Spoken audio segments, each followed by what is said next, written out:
Do you, like me, happen to think that research trips are one of the best things about starting a new book? I love the idea of going away for a day, maybe a couple of days, even a week, and immersing myself in my ideas, exploring new places, and just gathering those ideas to put into my toolkit to start my book. So in today's video, I'm giving you my 5 top tips on how to have a good research trip and how to make the best use of your time, and hopefully have a little fun along the way.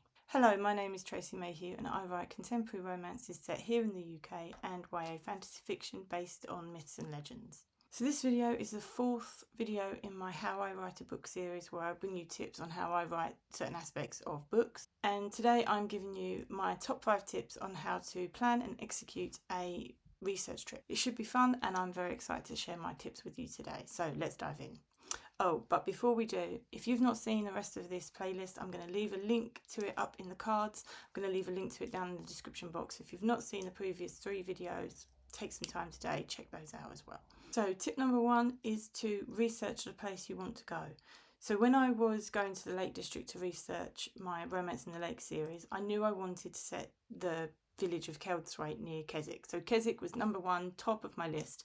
And then from there, I was able to go to Derwentwater, Ullswater, places like that. I made a list before I went and I was able to just tick them off as I went through them. It's always good to have a list of places you want to go, because then you can focus on those first and then the fun stuff like exploring can come after.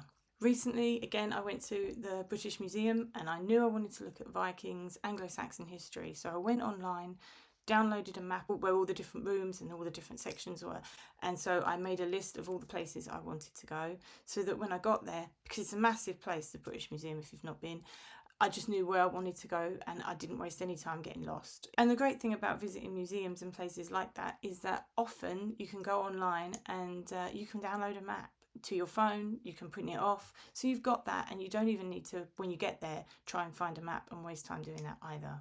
Tip number 2 is to plan your journey. So obviously, if you're going by car, you can look at the roads, you can look ahead and you can see the quickest way that you can get there. Often GPS is involved and that will take you the quickest way as well.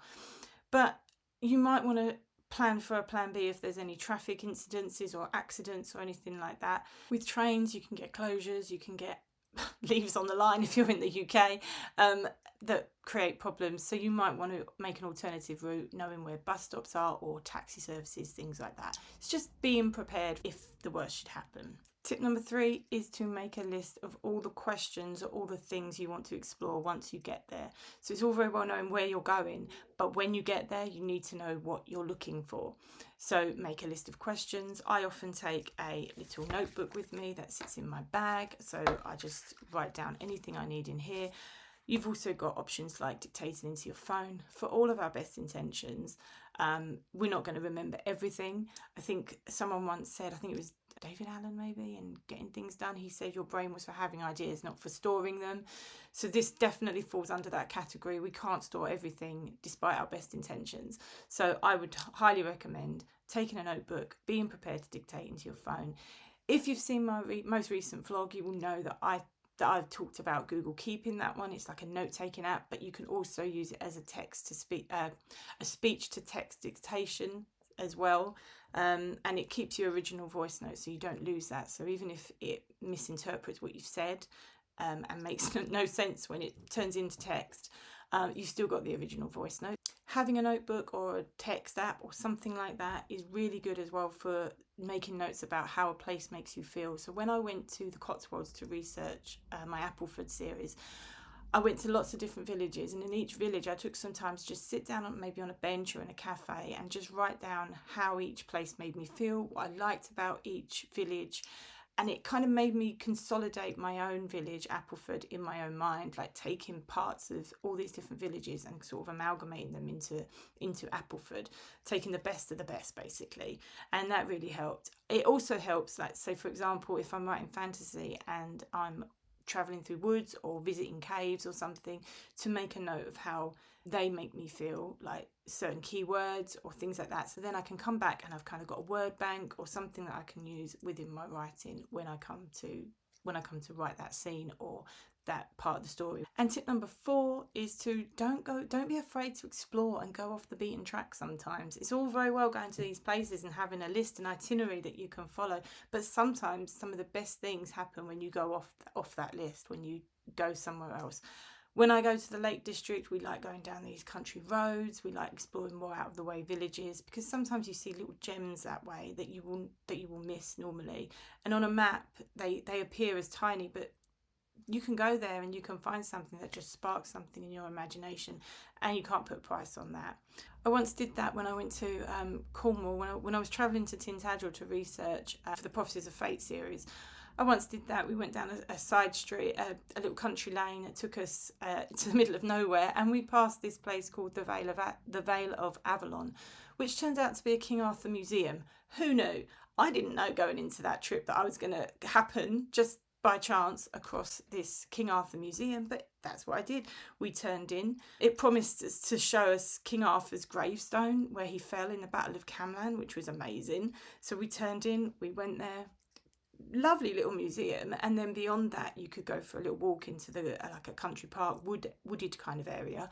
You see the Battle of Camlan, the battlefield of Camlan, which is where Arthur is supposed to have fallen with in his last battle with his nephew Mordred. And you can even see a stone called the Ogham Stone, which is supposedly King Arthur's grave. I wouldn't have known about that had I not diverted off of my itinerary. If I'd gone straight to Tintagel the way I was planning to go, would never have seen it. But I was so glad I did. And my final tip number 5, is to have fun. There's no point going on research trips if you're going to take it too seriously to actually enjoy what you're doing. Like every part of the writing process, it needs to be fun, and there is no reason why researching should be any different to the rest of it. After all, you are creating your own world. You're going to have to deep dive into it and just play in it for a little while before you create it on the page. So those are my top 5 tips for planning a successful research trip. If you've not planned one before, I hope you found something interesting in there. If you have planned one before, what are your tips for a successful research trip? Let's share them. Are they the same as mine? Are they different? I'd love to know what your top tips are. So don't forget to leave a comment down below. So if you enjoyed this video, don't forget to hit the like button, hit the subscribe button so you're always notified when a new video comes up. And if you would like to follow me on my creative journey as I write 2 books in different genres, obviously, never one to make life easy for myself. If you'd like to follow me on that journey, you can check out this playlist over here, where I will be posting a writing vlog every 2 weeks or so at the moment. I'm hoping to increase that as I get more confident, as I get more into writing, the actual writing part of the process. But at the moment it's every 2 weeks. If you want to check those videos out, check those out there. With that said, I'll see you next week with a brand new video. So have a great week, and I'll see you next time. Bye.